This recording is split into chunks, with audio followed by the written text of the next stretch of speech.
Hello everyone. Today let us learn the methods of finding the resultant. The resultant of a system of coplanar concurrent forces, it can be determined by the following methods. Okay, there are three methods. One is the parallelogram law, and one more is triangle law and polygonal law of forces. Okay, so first let us learn what is the parallelogram law. If two forces are acting simultaneously on a particle and away from the particle, okay, then with the two adjacent sides of the parallelogram representing both the magnitude and direction of forces. Okay, let us see in this diagram. If there are two forces P and Q, and we are representing by the two sides, okay, of the parallelogram, both in magnitude and direction, then the magnitude and direction of resultant can be represented by the diagonal of the parallelogram starting from the common point of two forces. Okay, so this is the statement. Now let us see how to find the resultant and the inclination as well. Okay, so let us consider P and Q are the two forces represented by sides AB and AD of parallelogram. Resultant can then be represented by AC, the diagonal. Okay, so to find the magnitude R of the resultant, let us consider the triangle CAE. CAE.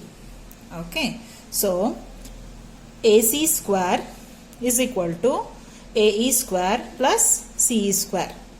We all know Pythagoras theorem, right? So this is the diagonal and this is AE and CE. So AC square is equal to AE square plus CE square. Then AE is nothing but AB plus BE. So AB plus BE whole square plus CE square. Now let us drop a perpendicular here, that is CE. This is the parallelogram, that is ABCD, and this is the perpendicular from point C, and we have joined BE. Okay, I am taking only this triangle now, that is CEB, only this triangle, and this is the angle theta, this angle theta. Okay, the resultant makes an angle of alpha with the horizontal, that is AB. Okay, so now let us take this. We know BC is Q. Okay, this is AD is equal to BC. So this is Q. So BC also it is Q. Then taking the horizontal component, it is Q cos theta. BE is equal to Q cos theta, and the CE, this is equal to Q sin theta. Right. Then AC square is equal to this one. AC square is equal to A square plus B square plus 2AB. So AB square plus BE square plus 2AB into BE plus CE square. Then P square plus Q square cos square theta plus 2PQ, because AB is P, right, and BE is Q cos theta. Then CE square, that is Q square sin square theta. So P square plus Q square, taking Q square common, you will get cos square theta plus sin square theta plus 2PQ cos theta. So P square plus Q square plus 2PQ cos theta. Cos square theta plus sin square theta is equal to 1. We know this, right? So resultant R is equal to square root of P square plus Q square plus 2PQ cos theta. We have to use this formula to find the resultant. Okay. Now to find the direction of the resultant, that is alpha, I have taken the triangle CAE. CAE, I have taken this triangle. Okay.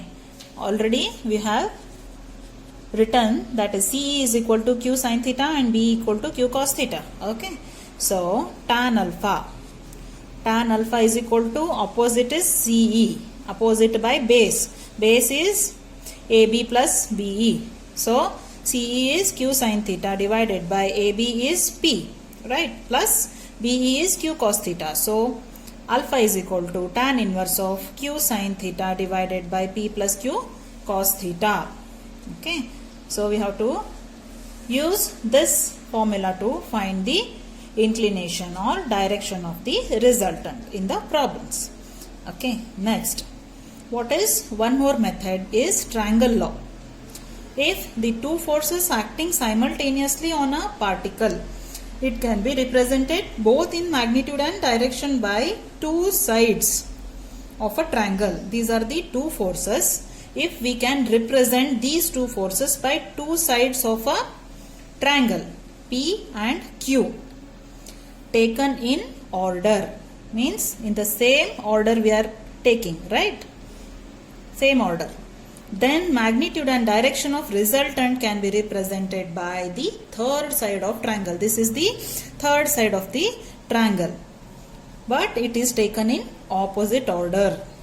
Okay, it is in opposite order. If in the same order, then arrow will come downwards like this. Okay, but we are taking in the opposite order. That is the triangle law.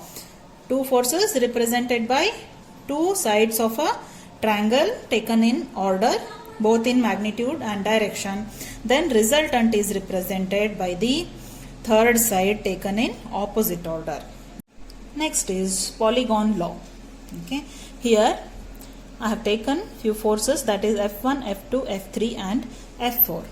Okay, if number of forces acting on a particle can be represented in both magnitude and direction by sides of a polygon taken in order. Okay, here F1, it is F1, then this is F2, F2 taken in order, okay, in the same way. Then this is F3, this is F3, then F4, this is F4, okay, all in the same order. Then resultant can be represented both in magnitude and direction by the closing side of polygon taken in the opposite order. All are in this way. Resultant is in this way. Okay, so this is polygon law.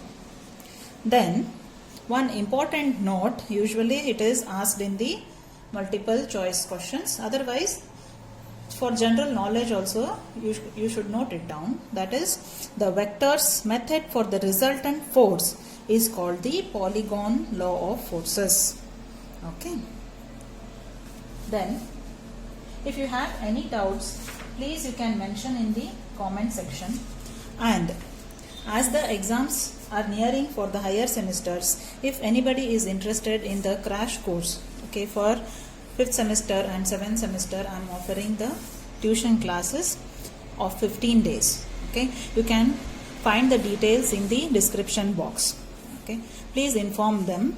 I am taking tuition classes for analysis of indeterminate structures and design of pre-stressed concrete structures. Please like, share and subscribe to my channel. Thank you.